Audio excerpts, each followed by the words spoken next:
ng bayan, maasahan anumang panahon.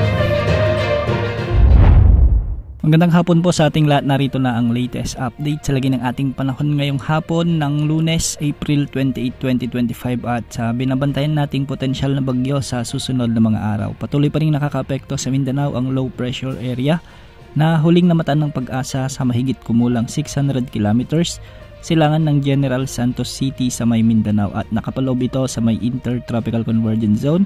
Kaya maraming lugar sa Mindanao, particular sa Soc-Sargen at Davao Region, ang makararanas ng maulang panahon ngayong araw. Mas maraming lugar pa ang posibleng makaranas ng mga pag-ulan mamayang hapon o gabi dahil sa mga sasabayan ito ng mga thunderstorms. Sa ngayon makakaranas naman na maulap at may kalat-kalat na pag-ulan ang nalalabing bahagi ng Mindanao at Palawan dahil sa umiiral na Intertropical Convergence Zone.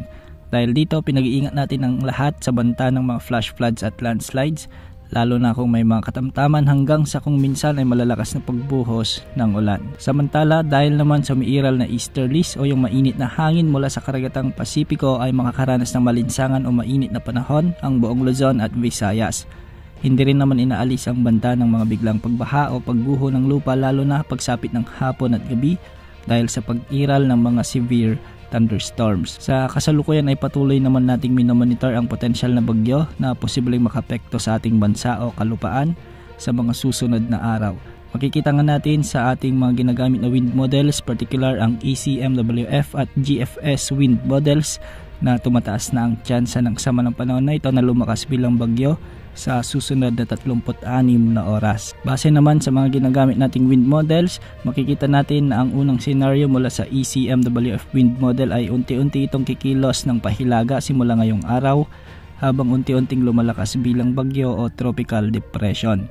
Posibleng daanan nito ang silangan bahagi ng Mindanao at Visayas, tatawid sa may Central Visayas at aakyat sa bahagi ng Bicol Region at lalabas sa karagatan ng Calabarzon. Posible rin itong daanan ang ibang lugar sa may Central Luzon hanggang sa Northern Luzon. Ibig sabihin nito, halos buong Luzon ang posibleng maapektuhan kung sakaling maging consistent ang ipinapakita ng model na ito. Ang isa namang senaryo mula sa GFS wind model ay mabubuo ito bilang bagyo bukas o sa araw ng Miyerkules habang nasa loob ito ng ating area of responsibility. Kikilos ito ng hilagang kanluran habang patuloy na lumalakas. Sa araw ng Biyernes ay nasa silangan na ito ng Mindanao o Southeastern Visayas bilang isa ng ganap na bagyo. Pagsapit ng Sabado ay lalapit pa ito sa silangan ng Eastern Visayas at sa araw ng Linggo ay inaasahang dadaplis o maglalandfall ito sa may Eastern Samar Province. Dediretson nito ang mga kalupaan ng Bicol Region at hihigop muli ng lakas sa mga baybayin sa silangan ng Quezon Province at saka ito kikilos ng pasilangan at posibleng makipaglaro sa isa pang bagyo malapit dito. Ibig sabihin nito ay posibleng dalawang bagyo ang ipinapakita ng GFS model.